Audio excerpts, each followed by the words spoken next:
Now we'll look at how we incorporate permanent storage into our computer system with the other components that we've already seen.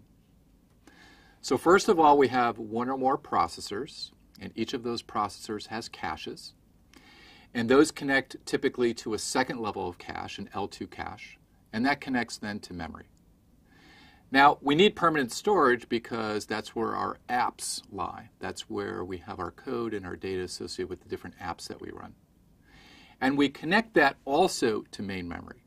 So as we load an application from permanent storage, we bring it into memory. And we bring in the code and we bring in some of its associated data. Now, we also do have a connection from the processor that we're not showing here. So the processor, because this is input-output, as we've talked about previously, will have some registers associated with permanent storage that our processor can see also and can control. Now, permanent storage is an input-output device. It does both input and output. So input is when we're transferring from storage into memory, and output is when we're transferring from memory into storage. So for instance, when we load our app, we're doing input, and when we're updating data associated with our app, then we're doing output. The permanent storage in our phone uses flash memory. This is a type of memory that permanently stores our apps and the associated data. So it's non-volatile. That means when you turn off the power, you don't lose the data. And this is different than the DRAM and SRAM memories that we've seen previously. When you turn off the power, you lose the data in those types of memories. Now, when an app opens, a portion of its code and data is transferred for permanent storage into memory, where it's accessed by the processor. Now, we don't bring in the entire code and the entire data. We just bring what we need right now. And then additional code and data is brought into memory on demand. So when we need to bring in more of our program and we access that part of the code, at that point we transfer that code into memory from permanent storage. Now, flash is non-volatile and relatively cheap and dense, but unfortunately, it's very slow. A read from flash memory may take about 25 microseconds. Now, this is 50,000 processor clock cycles if your processor runs at 2 gigahertz, which is a long, long time. And writes can be 10 times slower than reads. So if you're updating data in your app, it may be much slower even then. Now, how do we prevent the processor from stalling when it takes 50,000 cycles to transfer data from flash into memory? Well, what we do is we'll switch to another task while waiting for the access. Remember when we talked about multi-threading, and we talked about having multiple programs that are ready to run in our phones?